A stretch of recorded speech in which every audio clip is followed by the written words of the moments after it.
I'm really worried for you. Sabi niya ganun. Sabi ko, talaga po, bakit po? No, because have you accepted Jesus Christ? I actually appreciate Jesus Christ. Sabi ko, he's very, talagang, his teachings and everything. No, but have you accepted him as your savior? Ganyan, sabi ko. Well, right now po, sabi ko, I'm learning Buddhism. Sabi ko ganun sa kanya. And I feel like I'm a better person because of it. Sabi ko ganun. Sabi niya, well, even if you're the best person, if you haven't, accepted, ganyan, then parang baliwala lahat yun. Christianity is not about being a better person. Dito pa lang kinakailangan na natin ng correction. Mga ka-good news, ang gospel ay hindi self-improvement program. Hindi ito be the best version of yourself.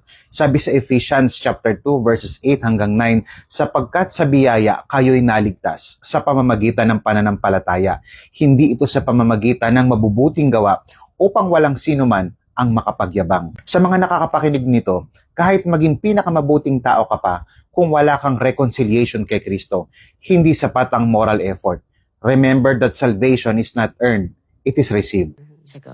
So, nung sinabi niya sa akin, parang nakinig na lang ako sa kanya. Hindi ko siya binastos or anything. Nakinig lang ako, of course, diba? That's how I respect you. I will listen to you. Hindi kita ika-counter kasi belief mo yan. At marami ka rin pinagdaanan para makarating dyan. So, okay lang yun sa akin. Pero, pag uwi ko parang, wow, parang, it's sad lang to think that even if you try so hard to be better, to be a better person sa mga tao sa paligid mo, to be a better person for yourself, for some people it doesn't even matter. And that makes me sad. Because there's so much work to be better. Wait, teka lang. Ang totoo, it matters. Pero hindi yun ang batayan ng kaligtasan. Mga ka-good news, ang pagiging mabuti ay may value sa society. Pero hindi nito binubura ang kasalanan sa harap ng banal na Diyos. Sa Isaiah chapter 64 verse 6 ang sabi, ang lahat naming katuwiran ay parang maruming basahan.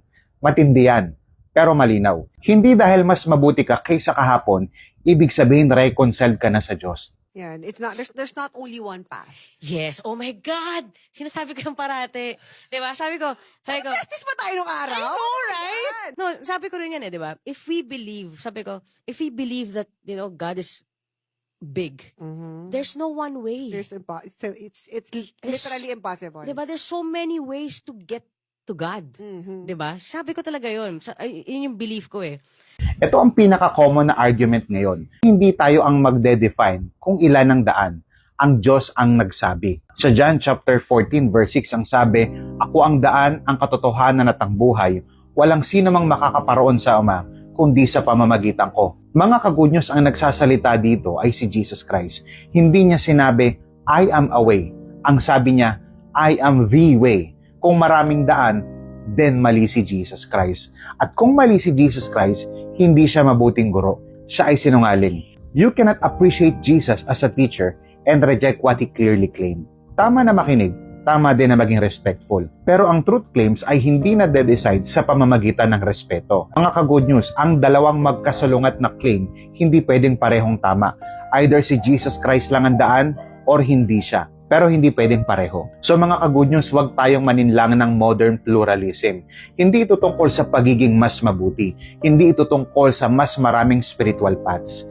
It's about one Savior. Kung ikaw ay naniniwalang maraming daan, basahin mo ang sinasabi ni Kristo. At kung ikaw naman ay nag-struggle sa idea na exclusive si Jesus, tanungin mo ito. Kung may ibang daan, bakit kinakailangan pang mamatay ni Kristo? Mga ka-good news, the cross makes sense only if there is one way. Repent, believe, trust in Christ alone. Hindi ito arrogance. Ito ay obedience sa malinaw na sinabi ng Panginoon. What are your thoughts? I-type mo sa comment section, pag-usapan natin.